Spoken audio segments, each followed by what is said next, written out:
Pues sí, miren, tú vas a ver, ¿verdad?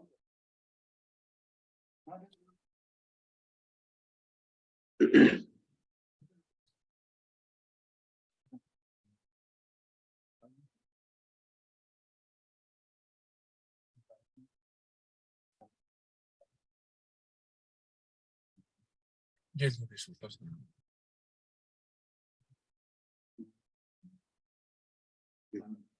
Pues,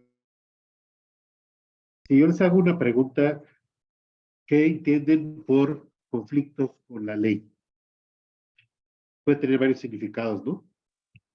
Pero ¿qué puede ser cuando dices, es que una persona tiene conflictos con la ley? ¿Qué nos viene a la mente? Ajá. Pues no llevar en orden tu vida o tener problemas personales, ¿no? Sí, o sea que algo hiciste mal o algo hiciste violando una ley, ¿no? Sí, algo que te entonces está tienes afectando, conflictos está con la ley. perjudicando, ¿no? Sí. Bueno, yo a este análisis que tengo el día de hoy le titulé así, Saulo y sus conflictos con la ley. ¿Ustedes creen que Saulo en su momento tuvo conflictos con la ley? ¿A qué se referiría esto de que tuvo conflictos con la ley? ¿Con cuál ley, por ejemplo? Para empezar, ¿no? ¿Con cuál ley tenía conflictos Pablo? Estamos hablando ya de Pablo.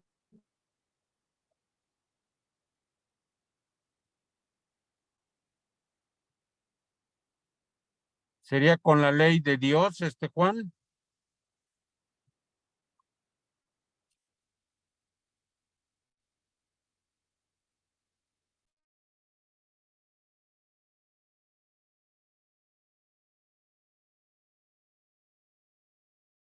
Cuando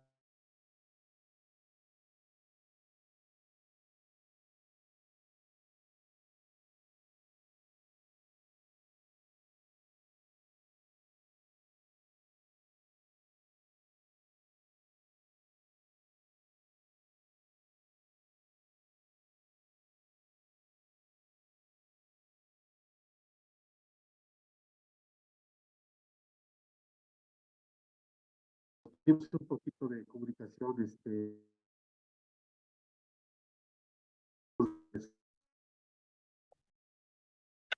decía que durante el tiempo Pablo creía que servía a Dios, pero que en realidad estaba sirviendo a los intereses de los fariseos. Tuvo grandes conflictos consigo, porque yo creo que nadie que haya leído las profecías, que sepa que iba a venir un Salvador, que tuviera conciencia de todas aquellas cosas, y aún así estuviera persiguiendo cristianos con eso, y estaba detectándole que algo estuviera muy protegido por los fariseos, por los mismos del Sanedrín. Yo pienso que él tenía ese tipo de conflictos que le estaban afectando, ¿no?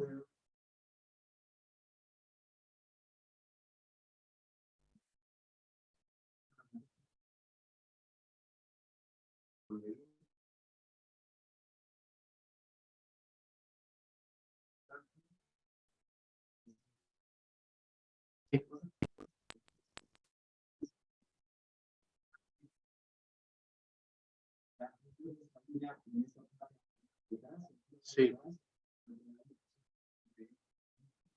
Ahora, ¿será bueno conocer la ley? ¿Es bueno conocer la ley? Sí, sí es bueno. Conocía la ley y los profetas, conocía todo lo que decía el Antiguo Testamento. Él era maestro, él gran, a la instrucción de grandes conocedores de la ley. Entonces, si nos van a elegir entre conocer la ley y no conocerla, pues conocerla, ¿no? Entonces, una vez conociendo la ley, de que en algo estamos mal.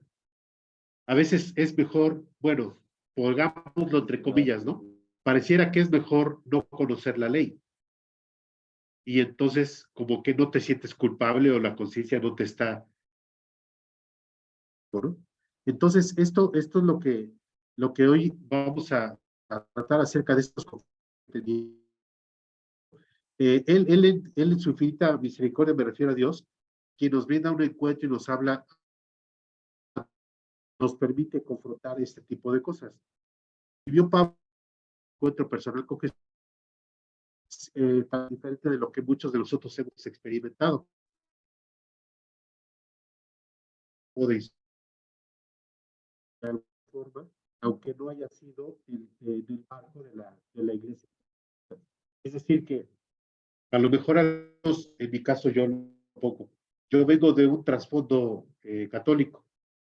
Entonces, en el catolicismo, pues te enseñan que tienes que seguir ciertos dogmas. Te estás obligando a decir, yo juro lealtad y esto y esto y esto, pero muchas veces las cosas que haces van orientadas a los seres humanos y no a Dios, porque la lealtad que tú debes es a quien te enseña el catecismo, a quien te da las clases de conocimiento, y tú estás sujeto a decir, muy pocas veces se enseña con la Biblia en la mano. No,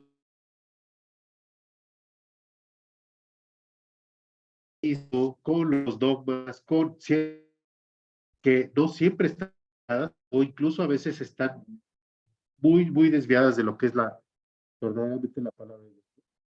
Eso es lo que nos...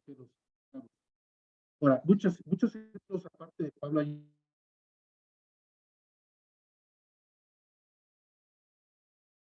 otro ejemplo que ustedes vean. ¿Quién más se enfrentó a un conflicto con los Antiguo Testamento? Y a lo mejor teniendo de un lado la disyuntiva de seguir al Sanedrín o seguir a Cristo.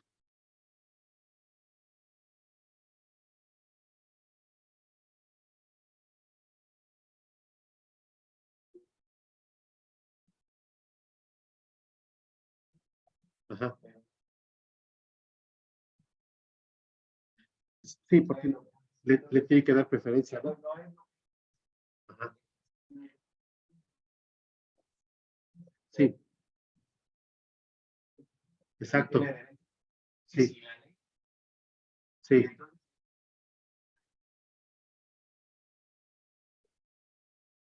Sí, aunque yo estoy pensando más bien en un conflicto parecido al de Pablo, o sea, ya en el Nuevo Testamento. ¿Quién más, aparte de Pablo, se encontró con esa disyuntiva de conocer las Escrituras y entonces decir, el propio Jesús? Ah, bueno, pero él tenía muy claro que él era el Señor del sábado. Sí, sí. No, los miembros del Sanedrín, es que los miembros del Sanedrín lo cuestionaban por hacer las cosas que hacía, pero él no tenía conflicto. Él sabía que respetar el sábado no implicaba dejar de hacer la voluntad de Dios. Y es más, él decía, Dios, he aquí, decía el Señor. Entonces dice, no ser hipócritas. ¿A poco si una bestia de ustedes está sufriendo, no la van a rescatar? Dice, ¿cuánto más que es hijo de Abraham? Entonces, pero más bien alguien que tenía conocimiento, que decía, híjole, ¿ahora qué hago? ¿Para dónde me voy? Un ejemplo, pues no sé, ¿quién más? ¿Algún otro miembro del Sanedrín? ¿Algún otro varón que se haya visto en esa situación?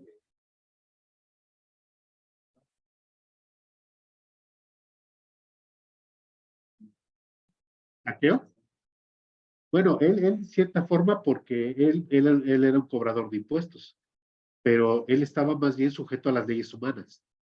Pero alguien sujeto a las leyes de Dios,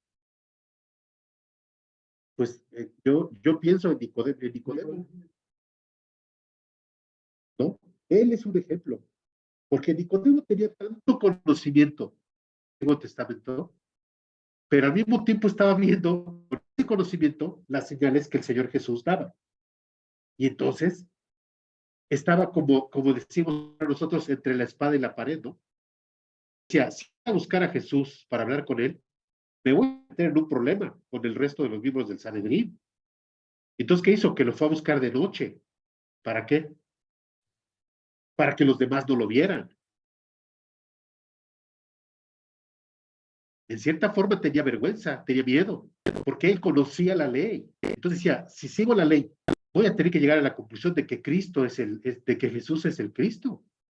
Y en realidad no estaba siguiendo la ley, estaba siguiendo lo que decían los miembros del Sanedrín. Otro caso que yo creo que tuvo esa disyuntiva, pues fue también José de Arimatea. Pero también creo que alguien que tuvo ese conflicto fue Anás y Caifás, porque ellos no eran ajenos a lo que estaban viendo. Ellos se daban cuenta de las señales que el propio Jesús daba. Y hasta le mandaban, ¿no? Le mandaban personas que lo cuestionaran y le decían, ¿eres tú el Cristo? Ah, sí, sí, sí.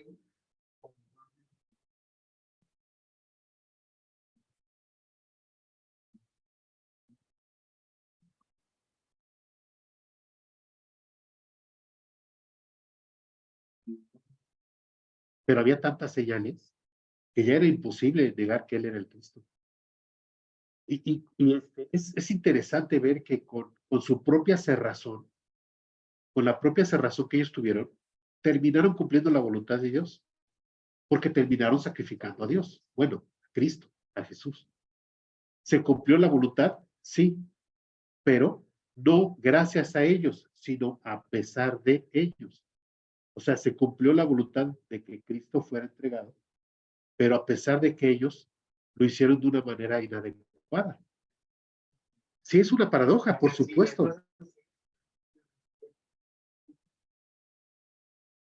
Sí, no sabemos qué hubiera pasado. O sea, no, yo creo que el plan de Dios estaba dado. Cristo dijo, yo entrego mi vida. Nadie me la quita. Dios hubiera encontrado una manera de que Cristo entregara su vida. Porque no lo, o sea, muchos dicen, es que lo asesinaron. Pues sí lo mataron, pero no lo asesinaron. O sea, no fue algo en contra de su voluntad. Él estaba consciente y dijo, aquí está mi vida. Yo tengo potestad para, y luego para volverla a tomar. Pero ¿qué decía? He aquí el Hijo de Dios va, pero ¿qué hay de aquel? ¿Verdad? O sea, él lanza una consigna en contra de Anás, en contra de Caifás, incluso de Judas, ¿no? O sea, esas consignas afectan a quienes intervinieron de una manera inadecuada en su muerte.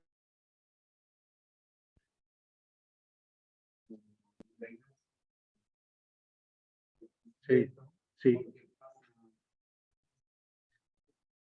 sí. Ajá.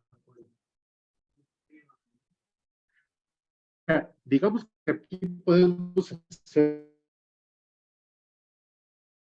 un contraste entre Anás y Caifás. ¿Dónde están? Están con Abraham, están esperando la segunda venida de Cristo, están ellos en ese lugar de paz, de tranquilidad. Lo peor de todo es que sí sabían quién era, pero no le creyeron a él ni aceptaron a él como su salvador personal. Fíjense, posicionalmente digamos que estaban en el mismo lugar, porque eran miembros del Sanedrín, eran fariseos, Anás, Caifás, José de Arimatea y Nicodemo. La pregunta es, ¿dónde creen ustedes que esté Nicodemo? Ajá, sí, sí, exacto. Entonces, yo veo, por ejemplo, de José de Arimatea, cuando él pidió el cuerpo del Señor, cuando él dice, dámelo, yo quiero ir a sepultarlo. Entonces, nunca vemos así explícito que haya hecho una profesión de fe, que diga, creo en el Señor, pero su forma de no ser, yo no veo para sepultar. Entonces, hay un gran contraste en cómo siguió la ley uno y cómo siguió el otro. Ahora, regresando a Pablo. Pablo estaba pensando que él seguía la ley porque perseguía a alguien que había sido descalificado por el Sanedrín. Y entonces pedía las cartas del Sanedrín para perseguir a los cristianos, sin pensar. Por eso Cristo, cuando lo enfrenta, le dice: yo soy Jesús a quien tú persigues. No dice: soy Jesús, el líder de los cristianos que tú persigues. No, le dice: me estás persiguiendo a mí, la bronca es conmigo, el pleito es conmigo. A mí es el que estás persiguiendo. Y entonces Pablo no tiene más remedio. Y, híjole, ahora sí me quito toda esa presión. Algo me decía a mí que yo estaba haciendo. Y entonces la propia ley, que le quita la venta de nosotros. Eso es lo que pasa, que tanto conocimiento tenía de la ley, que tenía como un cargo de conciencia. Y cuando tienes un encuentro personal con Cristo, ese cargo de conciencia se le quita. Porque él dice: o sea que ya no debo predicaros. No, ya no. O sea que ahora puedo predicar el nombre de Cristo. Sí, ahora puedes predicar. Y por eso él, tan pronto, unos cuantos días que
No te escucho, Juanito.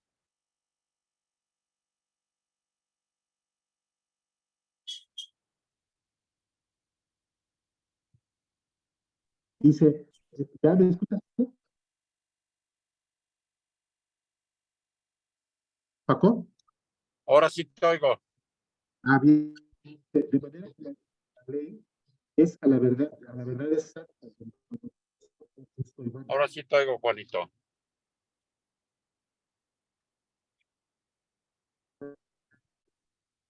O sea, si la ley es buena, entonces digo, como es buena la ley, entonces esto me mate porque ya me di cuenta de que estaba incumpliendo la ley.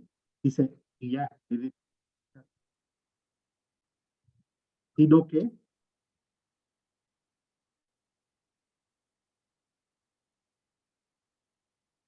dice, de ninguna manera produjo ni la muerte. Así que por el mandamiento, el que llegase a ser sobremanera. Parece como un juego de lenguas, ¿no? Como lo estaba dejando. Porque sabemos que la ley es espiritual, mas yo soy Satanás vendido al pecado. Porque lo que hago no lo entiendo, dice él. Aún y cuando él ya era para entonces cristiano, se sigue cuestionando y dice, lo que hago no lo entiendo, pues no hago lo que quiero, sino lo que aborrezco, eso hago. O sea, todavía tenía una lucha, todavía está tratando de vencer el pecado, como nosotros seguimos en nuestra vida tratando de vencer el pecado. Dice, si lo que no quiero, eso hago, apruebo que la ley es buena. Porque él dice, yo quiero cumplir la ley, pero no puedo. Entonces le doy la razón a la ley de que la ley me está cumpliendo. De manera que ya no soy yo quien hace aquello que del pecado. Y yo sé que en mí, esto es en mi carne, no muere el bien, porque el querer el bien está en mí, pero no el hacerlo. O sea, me esfuerzo por hacer el bien, pero sigo cayendo en pecado. Sigo teniendo una naturaleza. Porque no hago el bien que quiero, el mal que no. Y si hago el pecado que mora en mí. Aquí esto parece como un tratado, y sí lo es, porque Pablo está hablando a los romanos y les está haciendo un juego de palabras para formarlos, para disipularlos, para darles una cátedra, para que entiendan lo que es el sentido de la salvación. Claramente le está hablando a personas que ya han reconocido a Cristo como su Salvador, pero que necesitan entender esa confrontación que tenemos día a día con el pecado. Así que queriendo yo hacer el bien, hallo esta ley. El mal está en mí. Porque según el hombre interior, me deleito en la ley de Dios, pero veo otra ley en mis miembros que se revela que mi mente y que cautivo a la ley del pecado que está en mis miembros. Luego dice esta expresión, o sea, tiene conmiseración de él mismo. ¿Quién me librará de este cuerpo de muerte? ¿Sí? O sea, dice, ok, entonces ya entendí. El,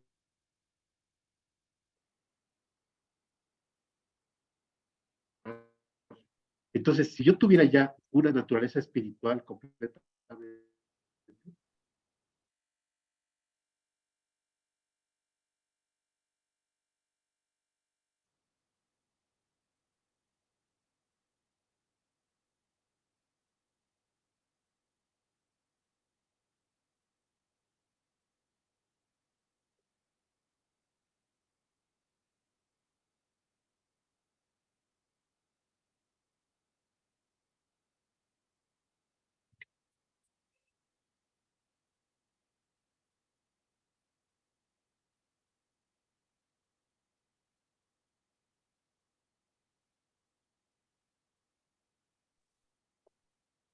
cualquier pueblo de la nación ha sido utilizado. Ellos no pueden entender que necesitan la entonces, sí es necesario la ley, el conocimiento de la ley.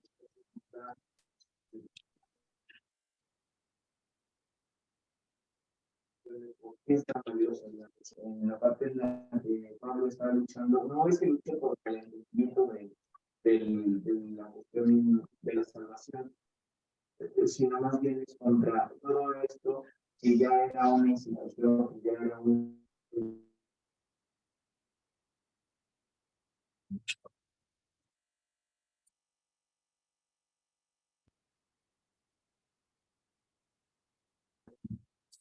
Porque claramente sí, lo que acabas de decir, sin derramamiento de sangre no se hace remisión de pecado.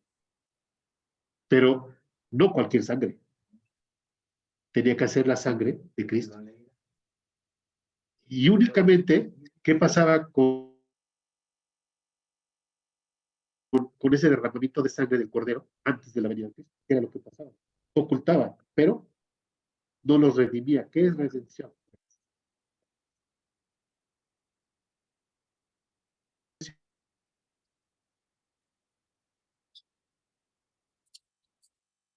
Un esclavo, está el que lo compraba, pagaba lo que se llamaba redención. Entonces aquí lo que entendemos es que Cristo, una redención por nosotros, que éramos esclavos del pecado, y perfectamente podríamos ser esclavos de Cristo. Yo la verdad es que no tendría mayor problema. Creo que me iría mejor en la vida si yo fuera un esclavo de lo que tengo que hacer. Exacto. Y entonces, pero pasa que no solamente no nos vuelve esclavos, sino que nos vuelve libres y nos vuelve hermanos, porque nos dice que nos vuelve coherederos. Entonces es interesante cómo maneja el Señor las cosas y cómo nos ubica, ¿no?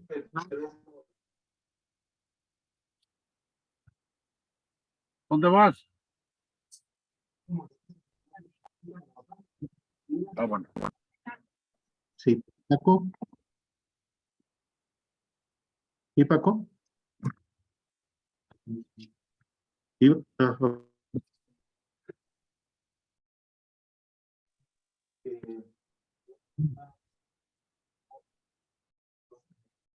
Sí,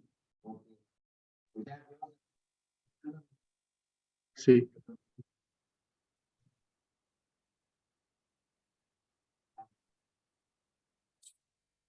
Aquí la palabra muerte para Pablo ya tomó otro sentido, porque recuerden el momento en que él dice, para mí el vivir es Cristo, el morir es ganancia, porque él ya habla de la muerte carnal, para ya estar esencialmente.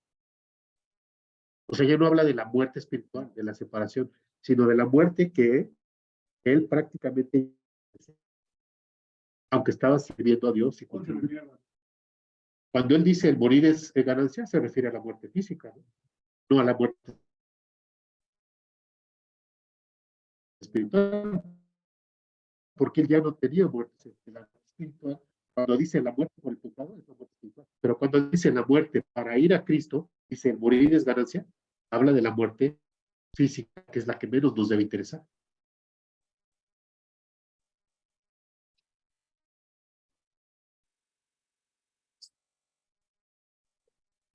Ajá.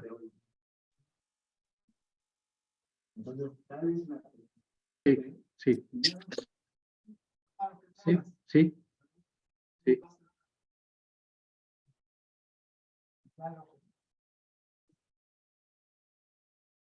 Bueno, yo también ahí recuerdo la frase de aquellos amigos de Daniel, ¿se acuerdan? Cuando decían, Dios nos librará. Y si no, sepas, oh rey, que no te vamos a servir. O sea, no les importaba. Decían, yo confío en que Dios me va a salvar, pero Él tiene la facultad de no hacerlo. Y lo entiendo y lo acepto. Ajá. Sí, pero entonces dicen esos amigos, no me importa, si pierdo este cuerpo no importa, porque sigue teniendo un espíritu que va a estar en confrontación con Dios. Entonces, a esta convicción ya está queriendo que llegar Pablo a través de todo esto, pero no solo él, sino que le está transmitiendo este conocimiento a los romanos y por lo consiguiente a nosotros mismos, ¿no? Entonces, en esas palabras, a los romanos entendemos que el conocimiento, Pablo, en algún momento se puso en su contra, ¿no? Porque él decía, híjole, es que me está retumbando aquí en la cabeza que tenía que venir un Cristo, que tenía que venir un Salvador, que tenía que venir un Mesías. Eso lo dice el Antiguo Testamento. Y yo me la paso persiguiendo a los seguidores de él. Eso es lo que se refiere que tenía ese conflicto. De manera constante también fue ¿Por qué no hubo resistencia? Ya cuando vino su encuentro personal, él no se resistió. Recuerden cuál fue la respuesta que dio él. ¿Quién eres? ¿Quién eres? Señor. Y reconoce ahí el señorío y quién es él. Entonces, la ley ha sido puesta para revelar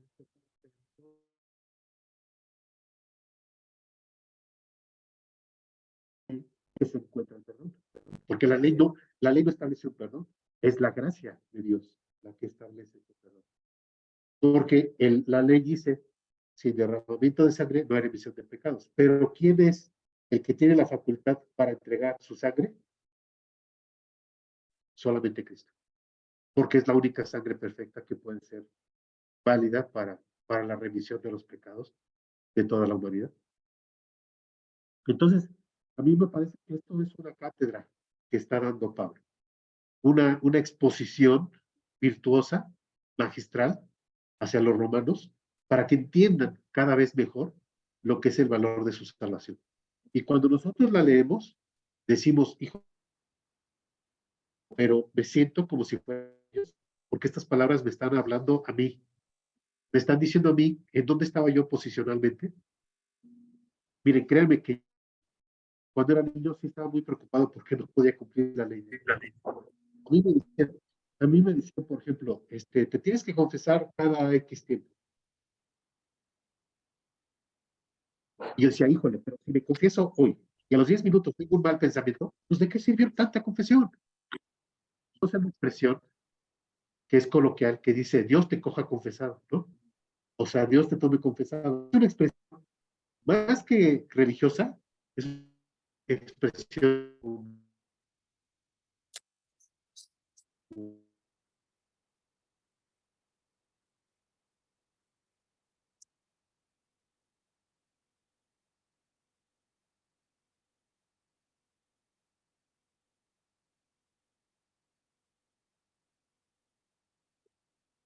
que necesitas para ser salvo. Después seguirás pecando, después seguirás cayendo, pero el requisito de la salvación no lo pones tú, lo pone Cristo, lo pone Dios con su muerte.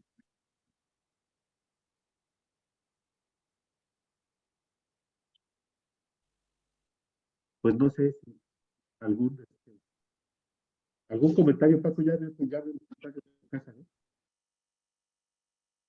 No, todo muy claro, Juanito.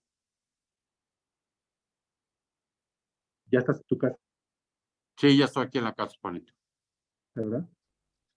No sé si con algún comentario me quisiera apoyar, ¿no?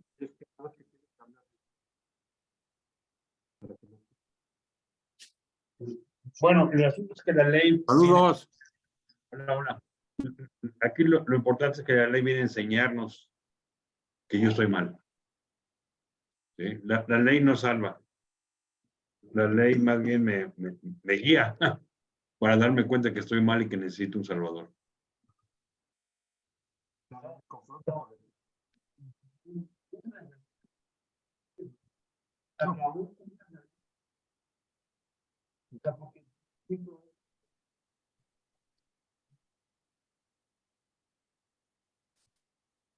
No, es justo de aún. Así es. Bueno. Muy bien. Esto es lo que quise compartir hoy, Paco.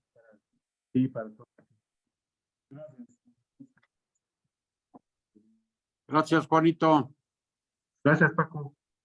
Pues Que estén muy bien. Saludos a todos. Saludos a Abel, Gonzalo, saludos a todos, a Liz, a Angie, a todos. Gracias. Que estén bien, cuídense mucho. Igualmente. Saludos, Abel. Un abrazo. Gracias. Nos despedimos de ti, Paco. Gracias, Juan. Estamos en contacto. Dale, gracias.